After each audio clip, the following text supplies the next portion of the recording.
Bom dia. Hoje a nossa aula vai ser com o Dr. André Franco, médico assistente do Serviço de Reumatologia do HC, FMUSP, e o tema vai ser vasculites sistêmicas primárias para o clínico geral. Muito obrigada pela sua presença. Olá, bom dia. Primeiro gostaria de agradecer a doutora Luciana pelo convite, né? É uma honra estar aqui. Bem, então, aqui, eu sei que tem o formato da aula, mas se quiserem parar, perguntar alguma coisa, por favor, a gente vai conversando, né? O tema dessa aula é uma coisa assim, bem direta, né, para o clínico mesmo, né? Então, vasculite, acho que é uma coisa que agrada bem, né, porque é uma doença multissistêmica, pode dar vários sinais e sintomas, mas às vezes a gente quer ser muito ansioso e direto para o diagnóstico etiológico e a gente faz algumas bobagens, né? Então, às vezes, primeiro tem que pensar, é uma vasculite, né, e com calma, né? Então, acho que se a gente não seguir esses passos, a gente pode prejudicar o processo de diagnóstico, né? Eu sou do ambulatório de vasculites, né? A gente faz esse ambulatório de segunda-feira à tarde, a gente tem mais dois médicos, né? O Dr. Carlos e o professor Samuel, e eu deixo aqui, né, o registro da professora Rosa, que nossa titular, que era responsável por esse ambulatório, e infelizmente faleceu muito precocemente aí em outubro de 2022, né? Eu não tenho nenhum conflito de interesse para essa apresentação, esse é meu currículo, fiz minha formação aqui, e sou assistente lá do ambulatório, então a gente vê bastante caso, então dá para a gente discutir. Essa é a nossa agenda, vou falar um pouquinho sobre epidemiologia, as classificações, principalmente a gente vai falar sobre as vasculites de grandes vasos, as vasculites ANCAs, focando sempre no quadro clínico, diagnóstico e tratamento inicial, né? Não é o foco de nenhum de vocês aqui fazer manejo, né, fino de qual imunossupressor trocar, então é sempre, né, a conduta assim da enfermaria, do pronto-socorro, da UTI, que tem que fazer para a gente manejar o paciente, tá? E eu começo com esse slide, que é a Secretaria de Saúde me procurou, eles estão criando, a partir desde o ano passado, protocolos de encaminhamento no SUS, né? Então, a doutora Raquel, que é responsável a coordenadora de regulação do Estado, me procurou para falar, olha, na reumatologia, o que a gente tem que fazer? O que a gente tem, né? Porque ninguém sabe o que é reumatologia, né? Eu fui escrever lá sobre esclerose sistêmica e falei, e a esclerose múltipla não entra? Eu falei, não, esclerose múltipla é outra especialidade que cuida, né? Então, embora, né, então é preciso bem definir as coisas. Embora não esteja publicado esse protocolo, né, deve ser publicado até o fim do semestre, né, e o que eu queria falar aqui, olha, então, condições que indicam necessidade de encaminhamento. Suspeita de vasculite. A suspeita de uma vasculite sistêmica merece ser encaminhada para um reumatologista, tá? E outra coisa, ter uma vasculite sistêmica, né? Então eu estava falando aqui, né, com a doutora, olha, um tacaiaço aqui na HU, se ela quiser tratar, ótimo, vai ser muito feliz, mas o nosso ambulatório é aberto, a gente vai também adorar receber, né? Então um paciente com diagnóstico de vasculite é muito bem-vindo no nosso serviço, tá? Diferente, né, a gente, às vezes, né, tem artrite reumatoide, nosso ambulatório é fechado, né, não dá, né, 1% da população com artrite reumatoide, muitos vão ser tratados no nível primário, secundário, então não dá para absorver. Agora, vasculite, que é uma doença rara, né, os serviços de reumatologia conseguem sim absorver, tá? Então, vamos ver se a gente publica logo esse protocolo, que é o que vai guiar no nosso estado os encaminhamentos, tá?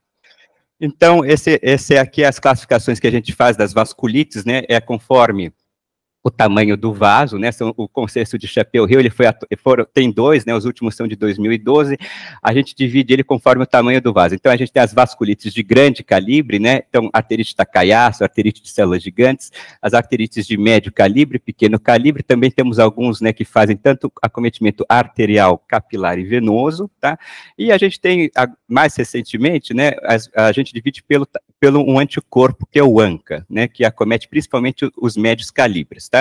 Esse raciocínio de qual vaso está sendo acometido é importante para a gente sempre guiar no processo de diagnóstico, tá? Então, por exemplo, paciente sem pulso, né, a gente vai pensar em grandes vasos, não vai pensar numa doença da microcirculação, tá? Paciente, por exemplo, está com uma venulite, não vou pensar numa PAN, né, poliarterite nodosa, entendeu? Então, isso guia muito o nosso diagnóstico, tá? Em relação à epidemiologia, infelizmente, né, é uma doença que a gente tem poucos estudos no mundo inteiro sobre epidemiologia, tá? Onde a gente tem mais, obviamente, Estados Unidos, Europa, alguns locais, né, da Ásia, tá? No Brasil, veja, não tem nenhum dado publicado. A gente sabe que a arterite de células gigantes é uma das principais vasculites, principalmente na população idosa, tá? E aí a gente tem as vasculites ANCA-associadas, que também merecem destaque, né? Mas, assim, são doenças raras, tá? E o que eu queria comentar, então, de brincadeira, né, que aqui em São Paulo a gente tem um surto de vasculites, né, em 2023, aqui nesse mesmo hospital, a gente teve seis vasculites, né, eu achei impressionante, né, a gente teve 2 GPA, uma GEPA, um BC, uma PAM, Takayas, tudo de recém-diagnóstico, que o doutor Fernando e a doutora Márcia falaram comigo e a gente manejou, né, em conjunto, né, casos bem emblemáticos, né. Então, acho que é um dos slides mais importantes, né? Quando suspeitar de vasculite. Então, assim, lembra, doença multissistêmica, tá? Então, a gente tem que lembrar, né? Sintomas constitucionais, febre, perda ponderal, artralgia, artrite. Lembrar sempre, é uma artralgia de padrão inflamatório, né? Que às vezes, né, falam, paciente tem dor articular, mas é aquela dor para subir escada, quando ele faz crochê, quando ele mexe no celular, essa dor a gente ignora, é uma dor mecânica. A dor inflamatória é aquela que é pior pela manhã, tem uma rigidez matinal, o paciente fica travado, pode ter sinais flogísticos, tá? Em geral, melhora com a atividade física. Então, essa é a artralgia inflamatória que deve chamar a atenção para uma doença inflamatória, tá? Fadiga e cefaleia, mialgia, são coisas, então, assim, muito abstratas, mas que, em geral, esses pacientes têm, tá? Provas de atividade inflamatória elevadas, né, o que a gente usa de rotina é a proteína C reativa, PCR, e a velocidade de hemossedimentação.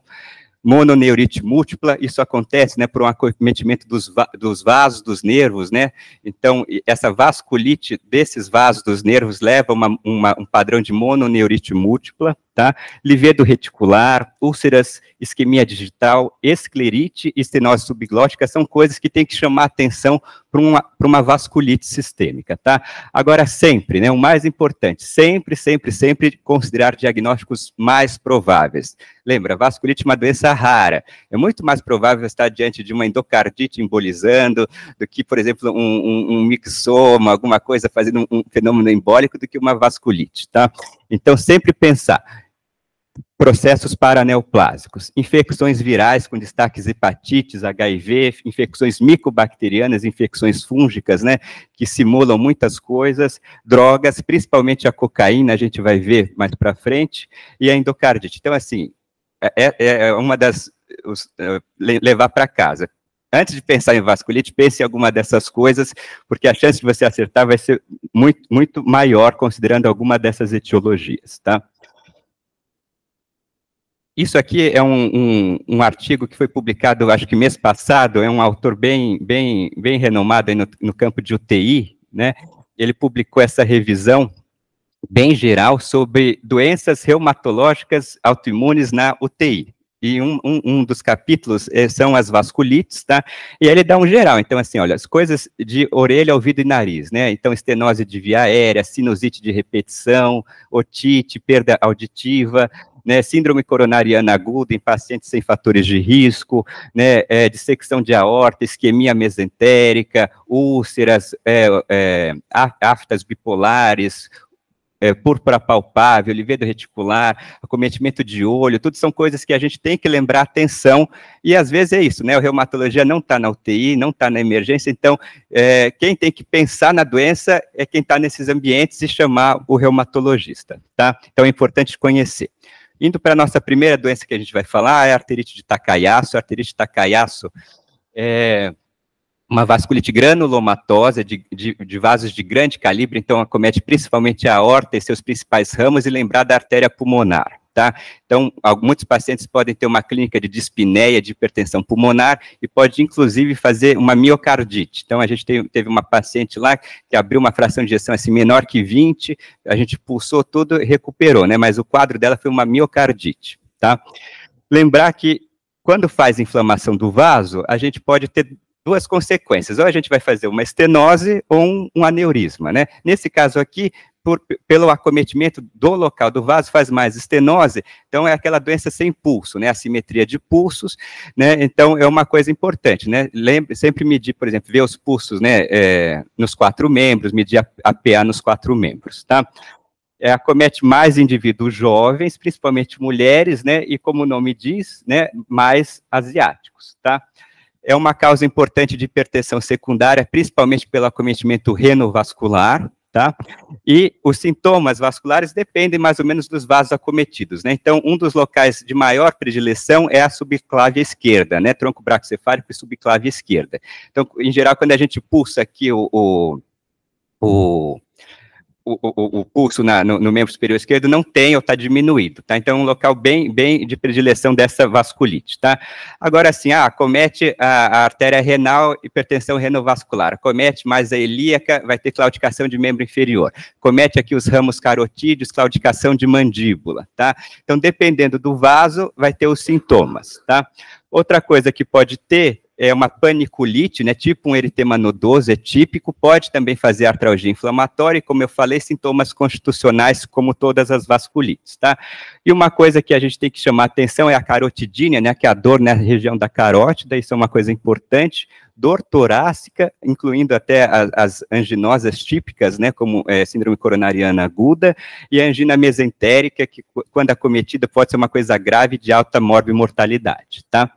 A gente tem essa classificação que chama RATA, ela é bem antiga, a gente usa mais assim, né, no ambiente acadêmico, né, que ela varia de 1 a 5, dependendo da porção da aorta envolvida, tá?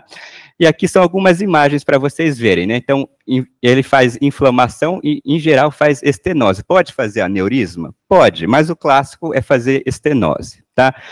Então, aqui, por exemplo, né, a gente tem uma angiografia, angiotomografia, e aqui, olha, imagem bonita, o PET, né, o PET com 18 FDG pegando na parede do vaso, tá? Isso é uma dúvida atual, não só nossa, mas de toda a comunidade reumatologista, né? Se essa inflamação, o paciente está bem, em remissão, tudo bem, faz um PET, está captando, e aí, trata ou não trata? Não sabemos, tá? A gente quer fazer um protocolo de pesquisa lá com o pessoal da medicina nuclear, que chegou um novo marcador que chama FAP, que ele liga no fibroblasto. Então, a gente quer saber, a gente sabe, né, que tem uma inflamação mais ativa e depois o fibroblasto que vai lá e vai fazer esse remodelamento do vaso. Então, será que a gente só está vendo sequela? Então, no ambulatório, isso é uma dificuldade nossa, saber se é atividade ou sequela, se a dor do paciente é porque ele está inflamado agora, tenho que dar remédio, ou se eu só estou vendo um baixo fluxo, tenho que estimular a atividade física para fazer circulação colateral. Isso é uma dificuldade do ambulatório, tá? Como que trata? Então, chegou o paciente aqui, fez o diagnóstico, expandiu os diagnósticos diferenciais, é corticoide, tá? Primeira linha corticoide, até 1 miligrama por quilo, tá?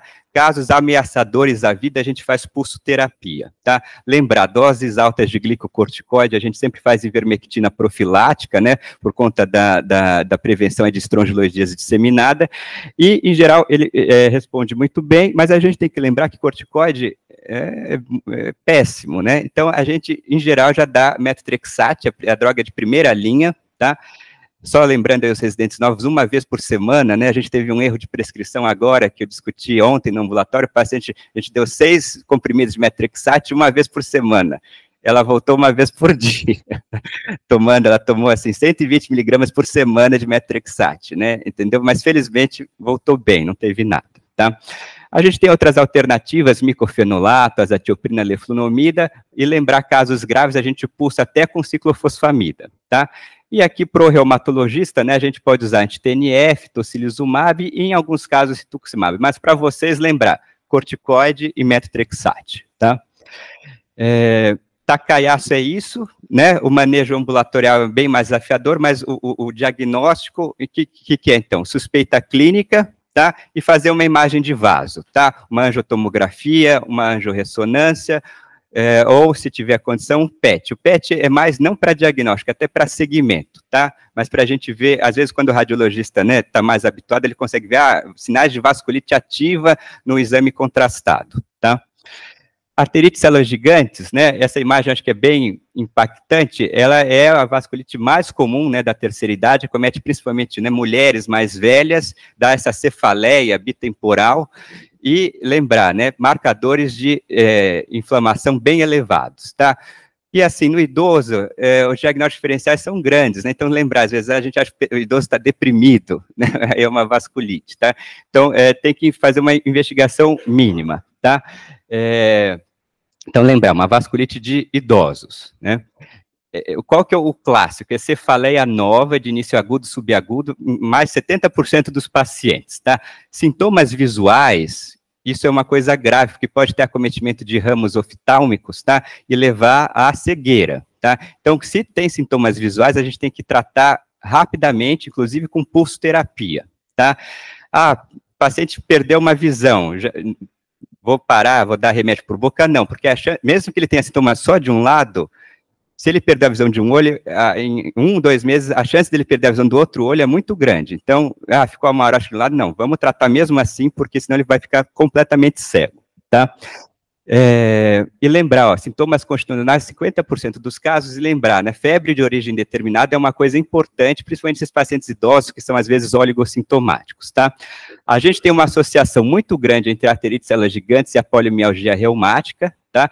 Cerca de, né, até às vezes 1/3, 50% de quem tem arterite células gigantes tem poliomialgia reumática, e aqueles pacientes com poliomialgia reumática, cerca de 1/4, na verdade, é uma arterite células gigantes. Então, você trata, o paciente não melhora, ou você vai desmamando corticoide, a doença volta, então pensar, será que não é uma arterite células gigantes? Tá? Aqui é uma coisa nova que a gente tem feito, né, que é o ultrassom Doppler, né, da artéria temporal, a gente pode fazer da artéria axilar. Na França, por exemplo, o protocolo deles suspeitou de arterite células gigantes, encaminhamento em até uma semana para médico especialista em ultrassom para fazer esse exame. Se tiver sinal do halo, ele vai passar no reumato em uma semana, tá? Então, esse protocolo é da França, tá? Impossível fazer aqui, mas quem sabe um dia a gente chega lá. Então, isso aqui é muito específico, tá? Esse sinal do halo, não sei se dá para ver, mas né, esse edema aqui ao redor do vaso, tá? Outra coisa que a gente pode fazer, veja, a gente tem aqui um PET, né? Esse aqui é um paciente nosso, né? Com captação difusa, olha, dos grandes vasos, tá? Biópsia de artéria temporal, todo mundo já ouviu falar, tá? É uma coisa que a gente pouco faz, na verdade, hoje em dia. Por quê? Lá no hospital a gente tem uma dificuldade, né? Quem que faz? Neurocirurgia, neuroftalmo, cabeça e pescoço, assim, é difícil vascular, então a gente tem sala cirúrgica, não temos, né? Então é difícil. Então, qual que é a regra? Nunca atrasar o tratamento para fazer a biópsia, tá? Pulsei o paciente. Até 3 meses você ainda vai encontrar alterações na artéria temporal, tá? Então, nunca atrasar o tratamento desses pacientes para tentar fazer a biópsia de artéria temporal, tá? Aqui, então, acometimento, né? Olha, bastante espessamento de células inflamatórias, tá? Então, suspeitei de uma arterite células gigantes, de modo geral, 1 miligrama por quilo, a gente dá até 60 miligramas dia de corticoide, tá? Lembrar, se sintomas visuais ou perda visual unilateral, pulsoterapia, 1 grama intravenoso por 3 dias, tá? Agora sim, paciente idoso, às vezes ele tem osteoporose, tem diabetes, hipertensão, coronariopata, nossa, vou dar tanto corticoide, né? Então, nesses pacientes, a gente, às vezes, já entra de cara com uma droga modificadora de doença, né? Primeira linha, metotrexate, lembrar, pacientes com disfunção renal não é uma droga segura, e aí a gente tem a leflunomida, tá? Em países ricos, né, o setor privado, a gente tem acesso a inibidores da interleucina 6, tá, que é o tocilizumab, mas é um imunossupressor bastante potente, mas só para vocês saberem, tá? Lembrar, gente, eles vão usar corticoide por muito tempo, né? Então, esses pacientes, eles quebram, né, e osteoporose mata. Então, a gente tem que fazer a prevenção de osteoporose, tá? Dieta rica em cálcio, pelo menos 1.000 miligramas de cálcio na dieta, vitamina D sérica maior que 30, se tiver alto risco de fratura, considerar terapia específica para osteoporose, por exemplo, alendronato, 70 miligramas semanal, tá? Importante, senão você trata o negócio, ele quebra o fêmur, fica na UTI, no PS e morre 1 mês depois, tá? Não adianta nada, tá? Polimialgia reumática, como eu falei, é uma doença irmã, né, uma doença inflamatória muito comum. Ela faz principalmente o acometimento de cintura escapular e pélvica, com dor, rigidez matinal em ombros, pescoço e quadril. E tem, olha, febre, perda de peso e fadiga. Então, no diferencial está depressão. A gente, o idoso está deprimido, tá, você vai ver, é uma polimialgia reumática, tá? Lembrar, então, dessa associação com arterite de células gigantes, tá? E veja, olha, faz muita bursite, né? Faz muito acometimento, ó, de cinturas pélvicas e escapular, polimialgia reumática, tá? Diagnósticos diferenciais, como eu falei, muito amplo, né? Doenças musculares, hiperpara, hipotiroidismo, né? Alterações hidroeletrolíticas, doenças inflamatórias, doenças até osteomusculares, né, e neoplásicas. Então, novamente, gente, sempre investigar diagnósticos diferenciais, tá? Tratamento da polimialgia reumática, aí a corticoide em dose baixa, tá? A gente usa até 20 miligramas e faz desmame lento.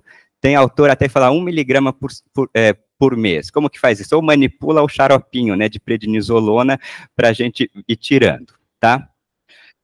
Certo? Então, essas foram as vasculites de grande calibre, que eu acho que de maior relevância. Agora a gente vai falar sobre as vasculites ANCA, tá? As vasculites ANCA são vasculites de vasos pequenos, paucimune, ou seja, com pouco ou sem depósito imune nas paredes do vaso, né? Que estão muito associadas com esse anticorpo anticitoplasma de neutrófilo, e hoje a gente sabe, né, que são dois importantes, né, o antiproteinase 3, que é o PR3, que dá esse padrão citoplasmático na imunofluorescência, que é o CANCA, e o antimieloperoxidase, que é o MPO, que dá o padrão PANCA, né, que é o perinuclear, tá? Só para vocês saberem, né, dos exames, isso aqui é um consenso de 2017 sobre o ANCA, né, então, hoje em dia, é recomendável, por questões de sensibilidade, se tiver acesso, pedir primeiro o anti-PR3 e o anti-MPO, tá? Doutor Fernando tem os caminhos, né, falar lá com a Cleo para fazer lá no nosso Lean, né, a gente consegue fazer em questão de pesquisa, tá? E quando nada a fazer, não tem soma clínico, nada a fazer, tá? Lembrar, então, em detalhe laboratorial, né, o CANCA ele faz direto, mas quando dá PANCA ele tem que fazer uma segunda fase e fixar em formol, né, então demora um pouco mais o PANCA, então quando está demorando a gente fala, deve ser um PANCA positivo, né, lembrar que a gente tem, né, os padrões que são atípicos, né, ou FAM positivo, tá, mas o que nos interessa são os ANCAs verdadeiros, né, que é o CANCA e PANCA, lembrar que, às vezes já vi colega, né, pedindo, solicito CANCA e PANCA. Não, solicito ANCA, né? Quem vai falar se é C ou P é o resultado do laboratório, tá? E isso aqui é uma coisa muito importante, né? Que é a cocaína, né? Foi feito um estudo sobre contaminação de cocaína, e assim, mais de 90% da cocaína aqui da América Latina, ela é contaminada, né? Batizada, não sei o termo correto, com levamisol.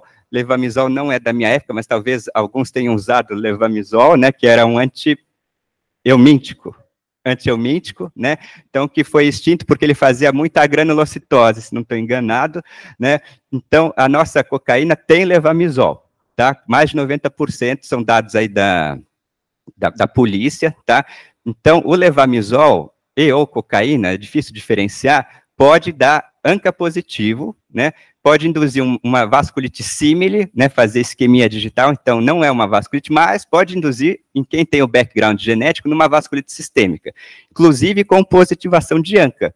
Então a gente tem pacientes lá, que estão no caso, a paciente usou cocaína, ela fala, mas não usa há 20 anos, mas isso deflagrou a sua vasculite, entendeu?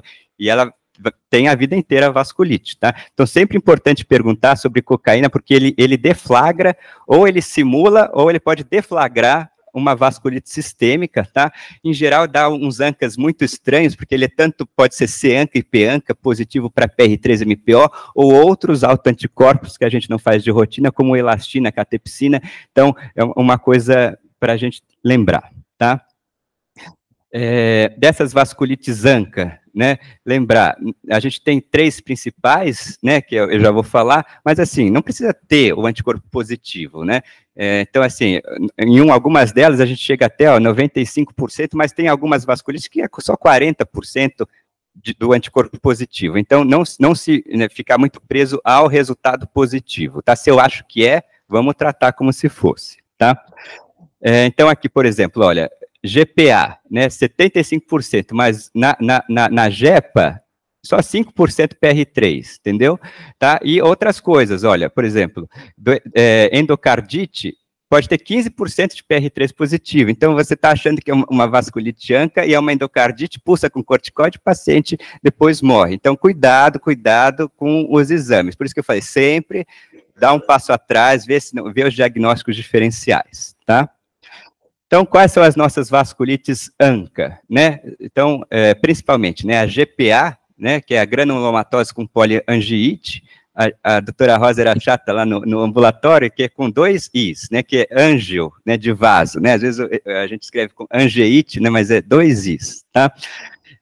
Antigamente chamada de granulomatose de Wegener, tá? A gente tem a poliangiite microscópica, que é a PAN, que elas são praticamente, a gente trata como se fosse a mesma entidade, porque a PAN é muito, muito rara. E a gente tem a granulomatose eosinofílica com poliangiite, que a gente fala JEPA, que antigamente era a síndrome de Churg-Strauss, tá? E temos, claro, as vasculites ANCA localizadas, por exemplo, mastite granulomatosa, que pode ser tuberculose, pode ser também uma vasculite ANCA, entendeu? Então, o diagnóstico diferencial muito amplo, tá? Falando, então, sobre as vasculites ANCA, né? Era uma doença que matava muito, né, então aqui, veja, né, estudos de 92, né, aqui a mortalidade chegava a 20, 56%, né, esse estudo mais recente já tinha caído para 14%, tá, e as vasculites ANCA, então, a gente didaticamente divide assim, GPA, PAN e JEPA, né, então lembrar, GPA, anti-PR3 positivo C-ANCA, é o principal, inflamação granulomatosa e necrosante, tá? Principalmente via aérea superior, glomerulonefrite e uma coisa típica, nariz em cela, né? Então, isso tem que ter cuidado, às vezes o paciente usa cocaína, pode fazer um nariz em cela, perfuração de septo, lembrar do diferencial de leishmaniose também, né? Que pode dar, às vezes, algumas lesões difíceis de diferenciar na biópsia, então, o diagnóstico, às vezes, é bem difícil, tá? A PAN acomete muito pulmão e rim, né? Então, o principal autoanticorpo é o anti-MPO, e a JEPA, lembrar de eosinófilo e asma, tá? Lembrar que a gente junta GPA e PAN até nos guidelines como quase uma coisa só, tá? Então, falando da GPA, né, via aérea superior, rinocinusite destrutiva com epistaxe, crostas, erosão óssea, desabamento de célula nasal, otite, pode fazer nódulos cavitados, consolidação, hemorragia alveolar, tá? Glomerulonefrite paucimune, mas pode acometer pele, pode acometer, fazer mononeurite múltipla, pseudotumor retroorbitário, esclerite, um diagnóstico diferencial importante de esclerite são as vasculites, tá? Estenose traqueal, então a clínica é muito rica, tá? Mas veja, se você chega com isso aqui no HU, você não vai achar de cara que é uma GPA, né? Você vai fazer um lavado, vai tentar biopsiar, vai pensar em 1000 outros diagnósticos, tanto infecciosos quanto neoplásicos, antes de sair dando corticoide aqui, tá? A PAN, lembrar, hemorragia alveolar e glomerulonefrite rapidamente progressiva, né? Tem esses sinais de vasculite, tá? Principalmente pequenos vasos, tá? Então, pode fazer, olha, púrpura palpável, pode fazer fibrose pulmonar, hemorragia alveolar, e o típico é o MPO, tá? Como que trata? Então, esse aqui é o último guideline, né, que é de 2021, 2022, tá? Mas a gente vai focar na forma grave, tá? Então, o que é uma forma grave, tá? Risco de morte ou lesão de órgão. Lesão de órgão, por exemplo, o rim está perdendo, se eu não tratar, vai ficar dialítico, tá? Tá com o olho quase perfurando esclerite, se eu não tratar, vai ter que enuclear o olho, entendeu? Coisa grave. Tá com hemorragia alveolar, se eu não tratar, vai morrer, tá? Vascular sistema nervoso central, então coisas graves, tá? Então, forma grave, a gente pulsa rituximab ou ciclofosfamida, tanto Estados Unidos quanto Europa, é consenso, tá? Então, eu deixei aqui bem mastigado, que vocês estão no início, né, os residentes, né, então, para não ter dúvida, né, então, até como aprendizado, tá?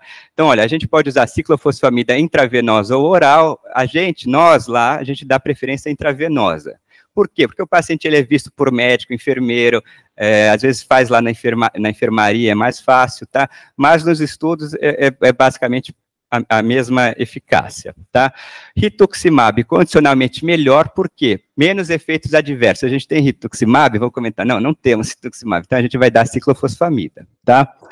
Plasmaférese, de modo geral, não fazer, né? Quando que a gente pode pensar em fazer? Se está associada à doença do anticorpo antimembrana basal glomerular, tá? Como que a gente pode fazer esse diagnóstico? Ou a gente dosa o autoanticorpo, ou na imunofluorescência a gente vai ver, ao invés de ver um depósito falso-imune, a gente vai ver o depósito da imunofluorescência na membrana basal, seja no rim ou no pulmão, tá? E, de forma geral, não recomendado para hemorragia alveolar. Ciclofosfamida, se for da oral, é essa dose aqui, ó, 2 miligramas quilo dia por 3 a 6 meses. Se for fazer intravenoso, a gente dá 15 miligramas por quilo, máximo de 1.200. As 3 doses iniciais são quinzenais, né, 0, 15 e 30, depois é a cada 3 semanas, e a gente faz ajuste de dose, né, então se for maior que 60 anos, tira 2,5 miligramas, maior que 70 anos, tira mais 2,5 miligramas, se tiver disfunção renal, tira 2,5 miligramas. Então, por exemplo, 70 anos com disfunção renal, a gente vai dar 7,5 miligramas, é esse o raciocínio, tá? E rituximab a gente pode fazer ou esquema semanal ou quinzenal, tá? Então, é o que eu falei. Então, ciclofosfamida ou rituximab, né? Não temos rituximab, mas talvez seja uma realidade não tão distante, né? Esse aqui é o PCDT, ó, fevereiro de 2024. A gente deu o parecer agora, foi favorável, então talvez entre no SUS para tratamento de indução de vasculites. Agora, assim, até chegar nas farmácias, o remédio está lá disponível, é outra coisa, né? Mas talvez, sei lá, a gente tem esse remédio disponível para fazer indução, tá?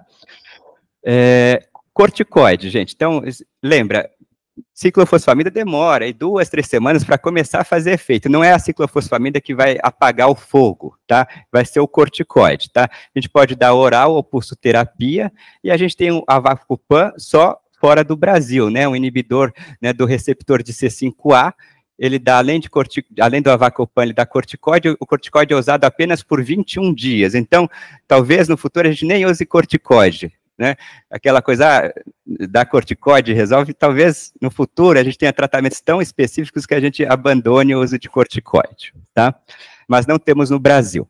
E sobre o corticoide, gente, olha, aqui, fugindo um pouco do tópico, mas acho que é importante, né, a gente divide os corticoides, né, em baixo, moderado e alta, né, dependendo da dose em miligramas de prednisona, tá, e veja, a saturação de receptor, ele depende da dose que a gente dá, tá, então, qual que é o racional da pulsoterapia? Né, a gente está dando 250 mil miligramas dia de prednisona, só que com 100, já tem 100% dos receptores saturados, né, às vezes dá um tilt na cabeça, né, e nós, né, reumatologistas, a gente gosta de pulsar, às vezes, dá 1 miligrama por quilo, não, quero que pulse, tá, qual que é o racional, né, e olha, em estudos a gente sabe, olha, quando a gente dá mais corticoide, a potência aumenta, tá, então uma coisa é saturação de receptor, outra coisa é eficácia da droga, tá, por que isso acontece? Porque a gente tem, corticoide, ele tem ações genômicas e não genômicas. E os efeitos genômicos, eles saturam, mas os não genômicos, eles acontecem, em geral, em esquema altas doses de forma intermitente. Então, quando a gente dá pulsoterapia, a gente está se valendo desses efeitos não genômicos, que às vezes em segundos já começam a valer, porque o genômico tem que o receptor citosol para o núcleo, fazer a transcrição, etc. Então, demora. Agora, não genômico é rápido. Então, a gente briga muito, né, interconsenso, pulsa, mas por que pulsar? É por causa disso, tá? Então, pulsar, se a gente consegue pulsar e apagar o fogo rápido, depois a gente consegue dar corticoide por boca, a dose menor, ao invés de dar 1 miligrama por quilo, eu vou dar meio miligrama por quilo. A dose acumulada de corticoide vai ser menor, menos efeitos adversos, menos osteoporose, menos hipertensão, então, lembrar, caso grave, pulse e dê menos corticoide por boca, tá?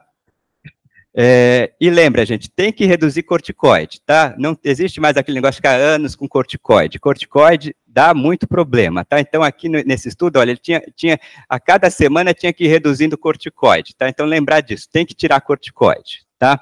Dá o remédio imunossupressor e tirar corticoide, tá? Se tiver que dar corticoide, vamos dar para apagar o fogo, mas não pode esquecer lá os 60 miligramas por semanas, meses na receita, tá? Lembrar, profilaxia de pneumocistose é uma realidade, principalmente nesses pacientes, tá? Principalmente quando usa ciclofosfamida, rituximab, está indicado dar altas doses de corticoide ou quando a gente faz 2 ou mais DMARDs, tá? Como que faz?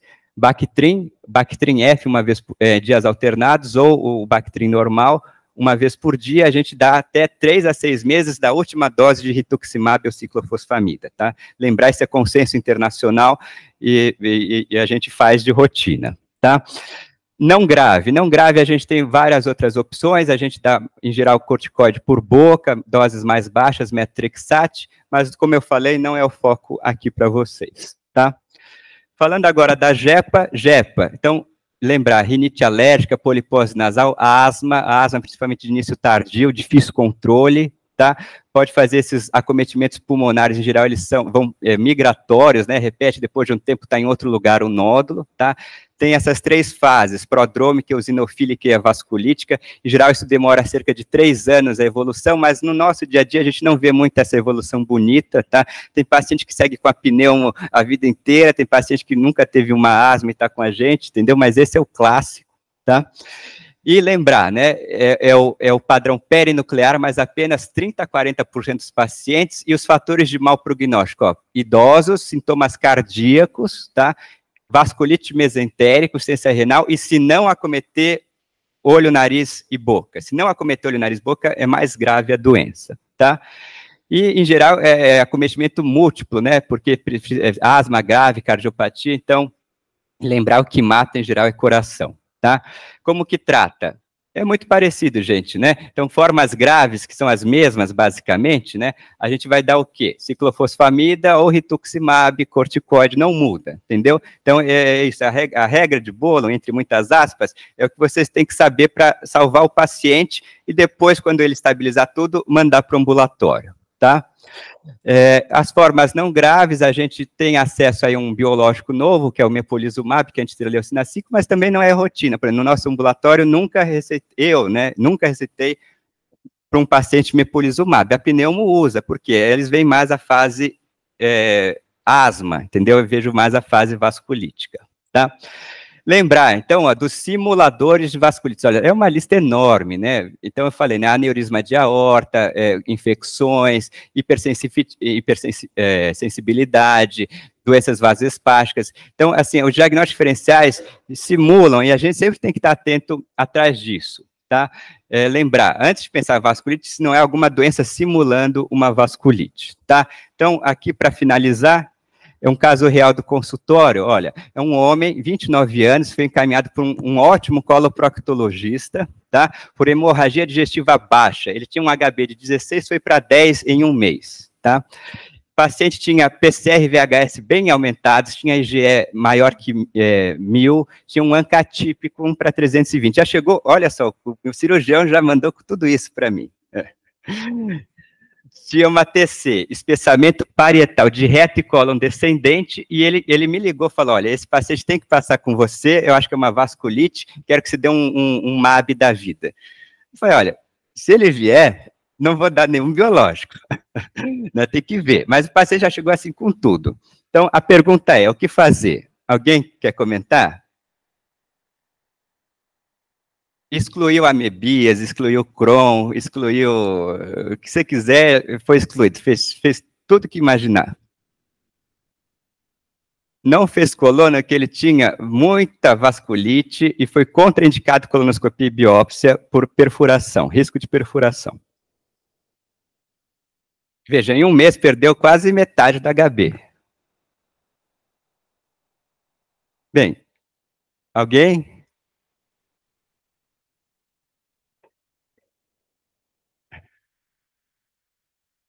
Tem que ver, veio com esse diagnóstico. Mas ele veio tão bem investigado, eu não sabia se era vasculite ou não, né?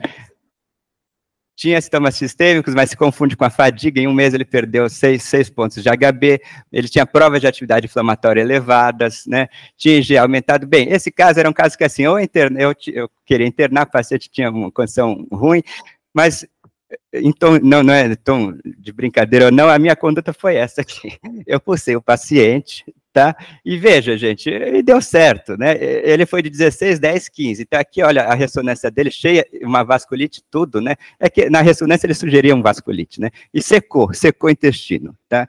Entendeu? qual que é o diagnóstico dele? Na hora eu não sabia, não preciso falar, é uma JEP, tal. Não, ele tem uma doença, uma vasculite, excluí várias outras doenças, fiz eco, fiz tudo, entendeu? Investiguei doenças infecciosas, tudo, né? Tinha um compromisso, entendeu? Então é isso, essa é a missão, essa é o que vocês têm que aprender da aula. Doença grave e tal, trata, depois eu faço diagnóstico etiológico, ok? Agora dá, na hora não dava, porque se biopsiasse, ia sangrar. E se operasse e acometia o reto e o ânus, ia fazer colostomia terminal. Então, o cirurgião me mandou, faça alguma coisa, porque senão o garoto de 29 anos vai ficar com colostomia. Né? Então, eu pulsei, melhorou, e aí. Então, essa eu acho que é o que eu queria que vocês pegassem, né? Pensa no diagnóstico depois, né? Exclui o que não é vasculite, trata, e depois a gente pensa com calma no diagnóstico, tá? Então, essa foi a nossa agenda. Eu gostaria de agradecer aqui muito o convite e, principalmente, né, a doutora Márcia, que foi minha professora aqui no 2º ano, com certeza foi uma inspiração, junto com a professora Rosa, para fazer reumatologia, né, as minhas reumatos, né, da minha formação. Então, eu fico muito feliz de estar aqui e às vezes, né, me sinto até numa posição desconfortável, ela me liga para discutir caso, mas eu fico muito feliz. Então, eu agradeço a oportunidade, eu sou super acessível, deixei meu celular aí, quem quiser discutir caso e tudo, e estou aberto para perguntas. Obrigado. Alguém tem alguma dúvida? Quando você falou, tá? Quando você estava explicando o ANCA, que pode ser causado pela cocaína, pelo levamisol, que o levamisol causaria um ANCA, né? E eu me lembrei de alguns casos mais ou menos recente, a gente teve um paciente que teve uma trombose de carótida após uma libação do uso da cocaína. Então, existe essa vasculopatia associada ao uso abusivo da cocaína, e será que tem essa vasculopatia da cocaína não é só um espasmo vascular, mas também uma vasculite induzida por esse batismo de cocaína com levamisol? Você saberia dizer alguma coisa? Isso, perfeito. Então, é importante sempre diferenciar, assim, o que é uma vasculopatia, um fenômeno local da droga, simpatomimético da droga, né? Usou muito, fechou o vaso para fazer uma isquemia digital, uma necrose, uma coisa da droga, né? Isso é uma coisa, uma perfuração de septo, né? Um sangramento, às vezes faz uma hemorragia, então isso dá droga, um infarto, né? Com supra. Agora, a gente sabe, né, em alguns indivíduos que tem essa predisposição genética, a gente tem até alguns HLAs de predisposição, né, o uso ocasional ou repetido, não sabemos se cocaína ou levamisol, ele ativa o sistema imune e de forma persistente o anticorpo fica positivo, né. Então, é como se fosse assim, aquele second hit, né, deflagrou a autoimunidade, tá? Então, foi um fator externo, como se fosse uma infecção por CMV, a pessoa desenvolveu um lúpus, entendeu? Alguma coisa assim. Então, qual que é a pergunta? Será que se eu parar totalmente a cocaína, vai melhorar a autoimunidade tirando? A gente não sabe, alguns ficam bem, você tira totalmente, os fenômenos, tanto induzidos pela droga, quanto autoimunes provocados pela droga melhoram, mas alguns não, a pessoa está há anos sem usar a droga e a autoimunidade persiste, requerendo, né, imunossupressão. Então, é o que eu quis dizer assim, lembrar, esses pacientes às vezes fazem padrões de ANCA diversos com autoanticorpos que a gente não faz de rotina, antielastina e tal. Então, essas substâncias, a gente sabe, né, bleomicina, silicose, tudo ativa o sistema imune, tá? E causa vasculite. Então, acho que, não sei se eu fui claro, mas acho que era isso.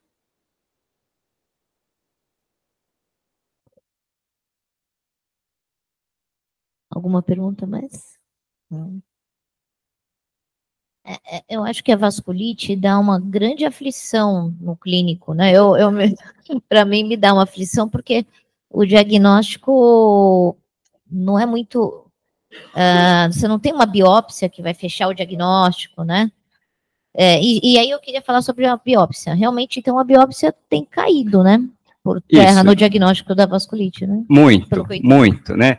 Então, assim, a gente tem paciente que às vezes vai operar a aorta, né, um Takayasuji, tem um aneurisma e tal, e aí a gente faz anos depois o diagnóstico confirmatório, né, da vasculite necrosante, porque tirou a aorta, pôs um tubo de Dacron lá, né.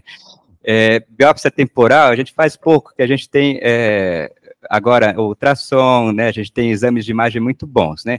Biópsia, então, biópsia, o que a gente tem feito mais, né, e lembrar que são, às vezes, órgãos nobres, né, é difícil biopsiar, né. Então, biópsia, pele, uma púrpura, é fácil biopsiar, né, uma pele, uma lesão, uma úlcera, isso é fácil biopsiar, né, um rim relativamente fácil biopsiar, tá, pulmão relativamente fácil biopsiar. Então, esses órgãos, eles nos ajudam muito, tá, mas assim, biopsiar assim, o vaso, né, temporal, SNC, isso aí tem caído, tá, mas, por exemplo, paciente uma glomerulonefrite rapidamente progressiva, você vai biopsiar o rim, né? Você vai biopsiar o rim. Tá? O diagnóstico diferencial é múltiplo, né? Entendeu? Então, a biópsia eu acho que é essencial. Então, esses órgãos, né? Pele, pulmão e rim, a gente ainda biopsia bastante, tá? Agora, um Takayasu, não vou fazer mais diagnóstico histológico, né? Eu teria que células gigantes, não vou mais fazer diagnóstico histológico, tá? Eu tenho um caso, depois eu te pergunto. Um caso do ambulatório. Alguém quer mais alguma pergunta? Eu só lembro, pulsoterapia é amiga, não é inimiga.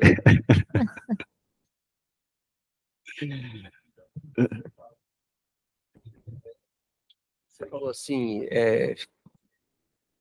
daquelas ações da pulsoterapia, né, de você esgotar o receptor com uma baixa dose do corticoide, mas que existe uma ação não genômica do corticoide. A gente, antes, fazia pulso, no mínimo, com 1 grama de metilprednisolona, e agora a gente tem usado 500 miligramas, às vezes, quando o paciente tem uma insuficiência renal, a gente chega a usar até 250 miligramas, porque se mostrou que não precisa tanto do corticoide, mesmo na pulsoterapia, para você conseguir o seu efeito desejado. Então, é isso mesmo. Isso, perfeito, isso. Então, é assim, hoje em dia, assim, o corticoide, se tem que ser usado, deve ser usado precocemente na dose correta, tá? Corticoide em excesso faz mal, tá? Então, isso é consenso, tá? Pulsoterapia é melhor porque a gente ativa essa via não genômica, age mais rápido e é mais eficaz, tá? Então, por exemplo, ao invés de eu dar 1 miligrama a quilo por 3 meses, eu vou pulsar e dar meio miligrama. Então, na soma, ele vai ter usado menos corticoide, tá? Agora, vários estudos, esses estudos grandes, por exemplo, Pexivas, tudo, eles faziam braços, né? Altas doses de corticoide e baixas doses de corticoide intravenoso, tá? E aí, a gente tem aprendido nesses estudos grandes, né, que não tinha diferença. Quando você fazia 1.000 miligramas dia e 500, estava igual. Só que os efeitos adversos, né, imunossupressores, infecciosos, descompensação de diabetes, eram bem maiores no braço, altas doses intravenosas, tá? Então, em geral, o que é a rotina? É 250 a 1.000. Se for uma coisa muito grave, por exemplo, olho e nervo é grave, é SNC, né? Se você não tratar, o cara vai ficar cego, entendeu? Então, essas coisas muito graves, a gente dá reserva 1.000, né? Não foi mal do rim, né? Mas o rim, às vezes, a gente dá 250, 500, entendeu? Então, a gente tenta reduzir, tá? Mas, assim, tem caso que é muito grave, a gente vê, a gente dá 1.000 mesmo, entendeu? Mas a gente tenta, né? Até a professora Heloísa sempre fala, mas por que deram 1.000 não deram 250? Vai ter que se explicar depois para ela, né? Mas é assim. Então, a gente tenta agora usar menos corticoide, pulsar assim, 250, 500. Mas se for muito grave, não vamos correr o risco, né? Não vamos correr o risco, né? Tá com uma esclerite necrosante, vai perder o olho, dá 1.000, né? Dá 1.000. Vocês viram muita vasculite relacionada ao Covid? Então, eu trabalho na Secretaria de Saúde, né, e a gente viu lá na região de Rio Preto, Marília, muitos casos, né, São Paulo não sei porquê, e a maioria desses casos, né, de vasculite, né, eram mais na população pediátrica, não adulta, né, então a reumatologia adulta não viu tantos casos não, tá? foi mais a Kawasaki, reumatologia, né? Esse Kawasaki-like, né, e que trata muito parecido, imunoglobulina metilpred, mas foi mais na população pediátrica, e não sei por que aqui na capital a gente não viu, foi mais interior de São Paulo. Muito obrigada, André. Obrigado.